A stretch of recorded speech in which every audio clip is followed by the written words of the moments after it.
For today's video, we're going to be making one of my favorite fictional foods of all time, Lembas Bread from Lord of the Rings.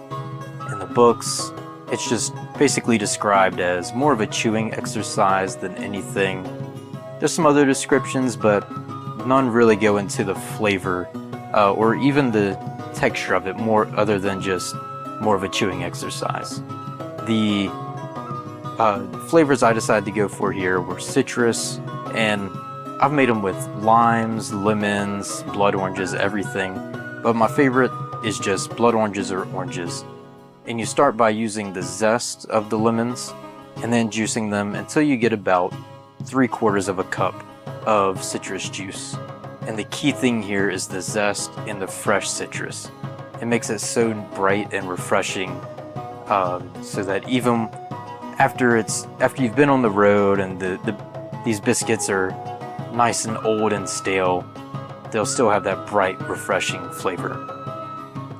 You'll also need about half a cup of milk to add to that zest and that juice as well.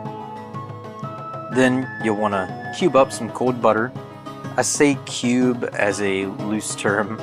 Sometimes I really will cube it up and get them nice, fine, and small, about 1/4-inch cubes, but you don't have to. The biscuits come out very, very similar if you just do them big like this. So I just cut a stick of butter in half with a bench scraper. You can use a knife though. And then cut them into small pieces. I do them in little 1/4-inch chunks so that I have these nice, long and tall 1/4-inch pieces. And you can feel free to do them smaller than this.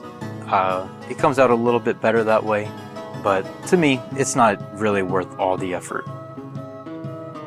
Then you can do these by hand or with a stand mixer. I went for a stand mixer here to save on the good old elbow grease. And you're gonna need about 3 3/4 of a cup of flour, but keep some extra on hand. Sometimes you might need up to 4, but maybe start with 3 1/2 or 3 3/4 of a cup. You'll also need 5/8 of a cup of sugar.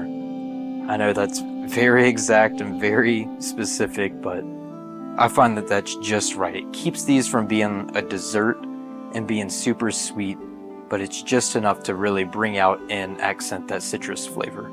You always need salt, so a pinch of salt is perfect in this. A tablespoon of baking powder just to give these the slightest little bit of rise.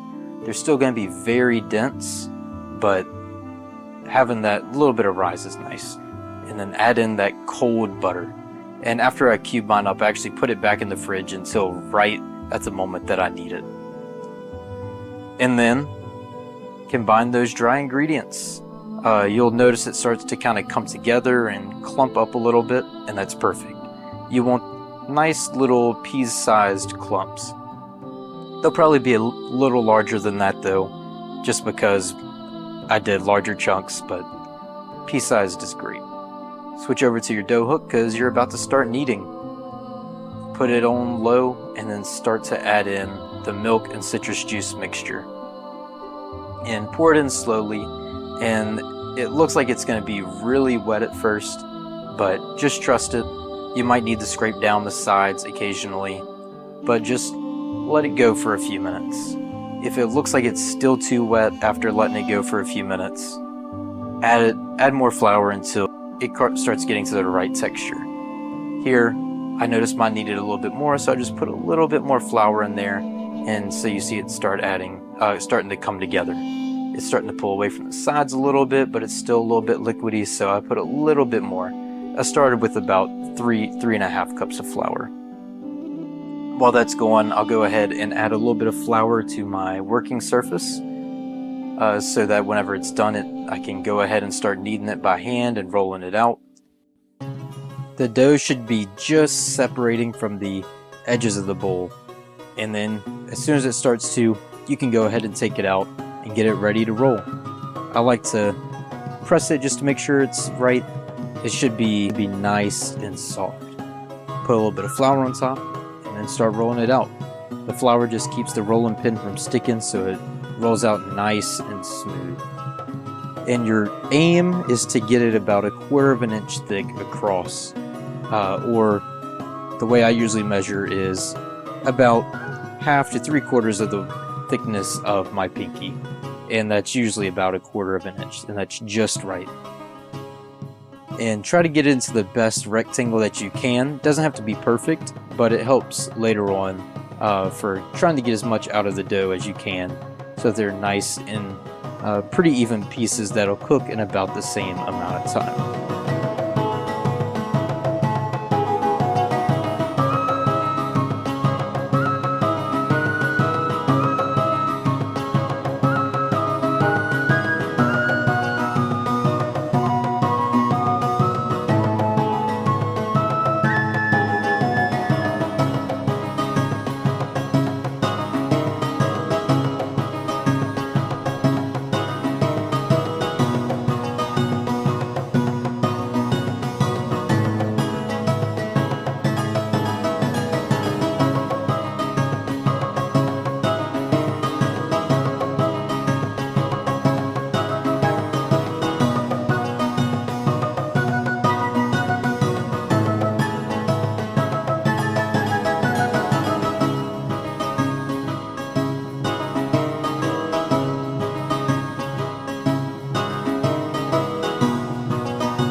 So you're going to want to cut these vertically and horizontally so that you get some nice little rectangles, and they don't have to be the exact same shape.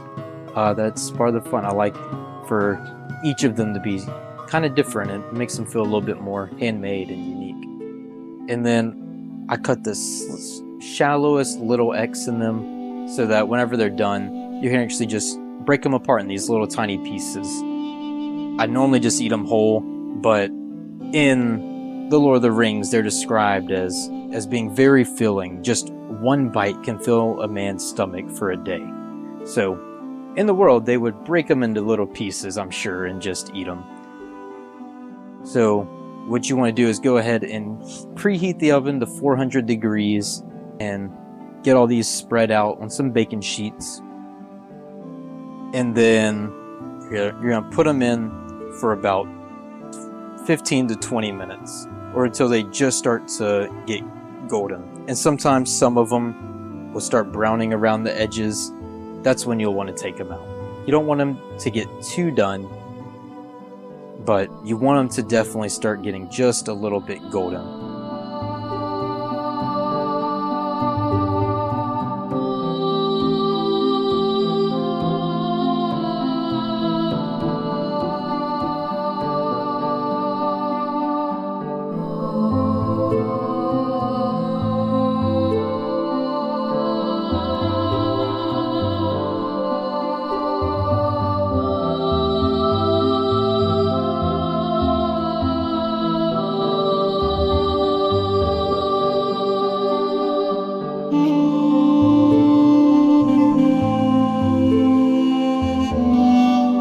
Once you take them out, what I like to do is let them cool for just a second, and then I like to spread some honey on them. My favorite is creamed honey, but if you can't find that, just drizzling a little bit of honey with them goes a long way. But creamed honey is definitely the best way to go with these.